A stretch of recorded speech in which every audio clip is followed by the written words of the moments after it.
কক্সবাজারের খুব জনপ্রিয় একটা রেসিপি আজকে আপনাদের সাথে শেয়ার করব। যারা কক্সবাজারে গিয়েছেন তারা নিশ্চয়ই চিনতে পেরেছেন যে আজকে আমি কোন রেসিপিটা আপনাদের সাথে শেয়ার করছি। তো আজকে আমি শেয়ার করছি আপনাদের সাথে খুব মজাদার লইট্টা ফ্রাই। আর লইট্টা মাছের এই ফ্রাইটা খুবই মজাদার, যারা খেয়েছেন তারা তো জানেন। আর এটা আমি কিভাবে আজকে তৈরি করেছি সেই প্রসেসটা আপনাদের সাথে শেয়ার করছি। তো এখানে হচ্ছে আমি লইটা মাছটাকে ভালো করে ধুয়ে নিয়েছি একটু কেটে। তারপর এর মধ্যে হচ্ছে আমি লবণ দিয়ে দিলাম, ভালো করে লবণ দিয়ে এর মধ্যে আদা রসুনের যে পেস্ট সেটা দিয়ে দিয়েছি। আদা রসুনের পেস্ট ভালো মতো দিতে হবে, যেহেতু সামুদ্রিক মাছ একটা আষ্টে গন্ধ থাকতে পারে। তার মধ্যে এখানে দিয়ে দিলাম যে মরিচ গুঁড়া, ধনিয়া গুঁড়া, সব কিছু একসাথে আমি মিক্স করে নিব। তো আমি এখানে সবগুলো উপকরণ আগে একটু একটু করে দেখিয়ে নিচ্ছি। জিরা গুঁড়াও দিয়ে দিয়েছি এখানে। তারপর এখানে আমি ভালো করে মিক্স করে নিব।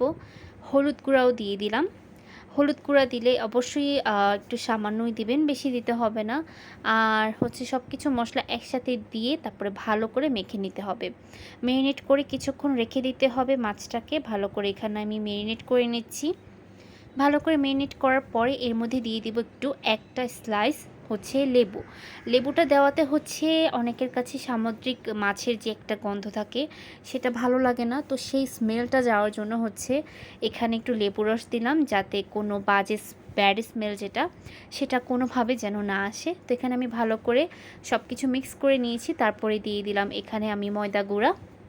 এখানে আমি ময়দা গুঁড়াটা দিয়েছি বাইন্ডিংয়ের জন্য, সাথে দিয়ে দিলাম চালের গুঁড়া ক্রিস্পি ধরে রাখার জন্য। মাছের মধ্যে আমি এখানে ময়দা সাথে এই যে চালের গুঁড়োটা দিলাম, এটা ক্রিস্পিটাকে সুন্দর মতো ধরে রাখার জন্য হচ্ছে আমি এখানে দিয়ে দিলাম।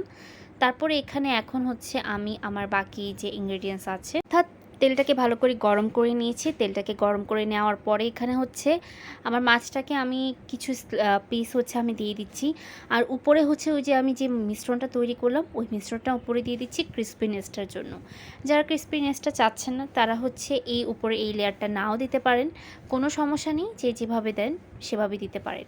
অনেকে চাইলে হচ্ছে ডিমও অ্যাড করতে পারেন, ডিম দিলে এটার স্মেল আরও ভালো আসে। আমার কাছে ডিম দিলে ভালো লাগে না, তাই আমি এখানে কোনো রকমের ডিম ইউজ করিনি।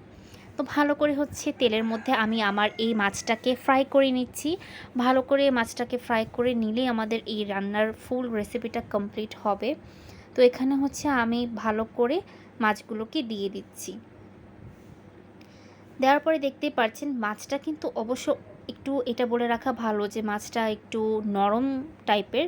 তো যেহেতু এটা নরম তাই অবশ্যই ননস্টিকিতে দেওয়াটাই ভালো হবে, যেহেতু আমি প্রথমবারের মতো তৈরি করছি, আমি নিজে কখনও রান্না করিনি। তো আমার কাছে একটু উল্টে পাল্টে নিতে একটু প্রবলেম মনে হয়েছে। তারপর আমি ঠিকমতো ভেজে নিতে পেরেছি। আপনার ননস্টিকিতে দিলে আর লেগে যাবে না। তো দেখতেই পাচ্ছেন এই মাছটা আপনি একটু কষ্ট করে হলেও কিন্তু এই রেসিপিটা ট্রাই করতে পারেন। এত মজার একটা মাছ, আপনি এমনিতে চাইলেও খেয়ে নিতে পারেন। ভাতের সাথে তো অবশ্যই ভালো লাগবে, বা সস বা মেয়োনিজের সাথেও এই মাছের রেসিপিটা খেতে অনেক ভালো লাগবে।